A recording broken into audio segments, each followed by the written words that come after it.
Hey, Dr. Brown. Hey, Ashley. You got a top athlete. He's clearly performing well, but his coach just can't seem to communicate with him properly. Okay. Hold on, what's I'm about to sneeze. It's happening, I promise. Bless you.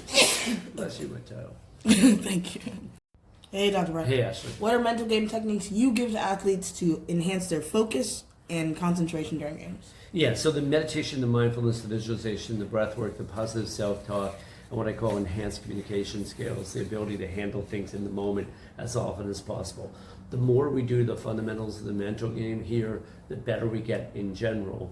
And then we're building this crazy foundation so we can default into more presence as opposed to what most people default into, more worry or more head. Hey, Dr. Brown. Hey, Ashley. You just get out of college. It's your first spring training. It's your first, camp. It's your first whatever. What are you telling this kid going into it? Well, the key is to have fun because otherwise it could be too much pressure. So there's often a tendency to put too much pressure on yourself as a top athlete. It could be as a business person, it could be anywhere in life, but the higher you go, the more the pressure is. And so you want to remember to enjoy the moments and enjoy the process as well and make it fun along the way. Hey, Dr. Brown. Hey, Ashley. You have a college athlete. Yeah. Everybody wants him. Top pick, Heisman winner, all Pro Bowl. Grades start slipping. He knows he's going to the pros. Grades just to crap. What are you going to tell him? Well, you got to get your act together in every area. This is part of on point energy, right? And so we're getting on point, academically because it will affect the rest of his life because those are habits too. And so, if he's sloppy in one area, he's likely to be sloppy in another area, and that can go for her as well. Hey, Dr. Brown. Hey, Ashley. Team is performing excellent. All the coach does is just give them negative feedback all the time. So what would you tell the coach?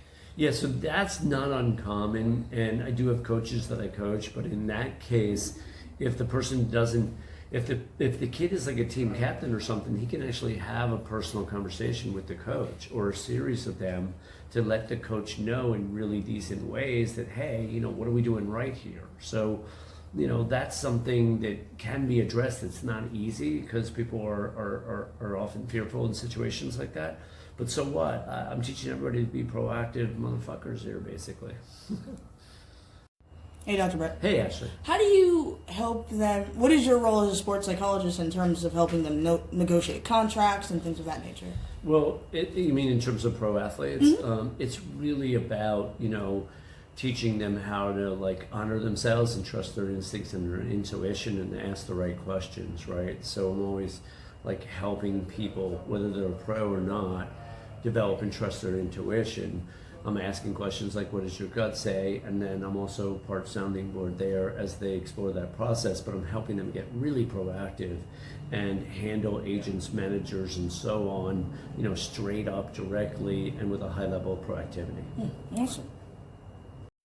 Hey, Dr. Brett. Hey, Ashley. This year in football, we've seen a lot of, or not a lot, but we've seen a very different turn of events than we expected. If you are the coach of let's see, who got spanked the worst? I'd like to say the Cowboys did.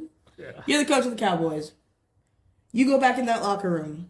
What are you saying to your team? I mean, I'm not a huge Mike McCarthy fan. So if I'm Jerry Jones, I'm firing Mike McCarthy. He's going to keep him on for another year and then maybe go after an old timer like Bill Parcells because I guess he's got the best record ever. I think he might be a little rigid too for the modern NFL. I think his time has passed. So I'm not, if I'm Mike McCarthy, I'm he's got to make the change. Mike McCarthy's got some changes to make. He's sloppy in certain areas. Clock management is horrendous. And then when it comes to big games, he's not there yet. Maybe he was in the past, but he's going to need to get more on point, especially under more pressure situations. Yeah. Hey, Dr. Ray. Hey, Ashley. Making weight is something that is in basically every sport. How do you encourage athletes to make weight and still maintain integrity while doing that? Yeah, well, I mean, obviously, things like, boxing or fighting or UFC is going to be a lot more stringent than other sports. I don't think you have to worry too much in football, right?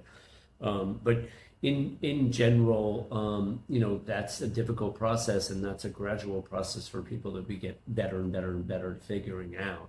But if it's specific to their sport, then it's going to become primary.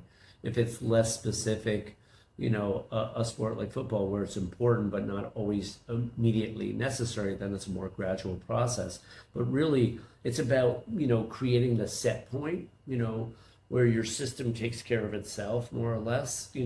Obviously cutting weight is another issue for UFC and so on, but that set point, that's going to be determined largely through your habits and your routines on a daily, weekly, monthly basis.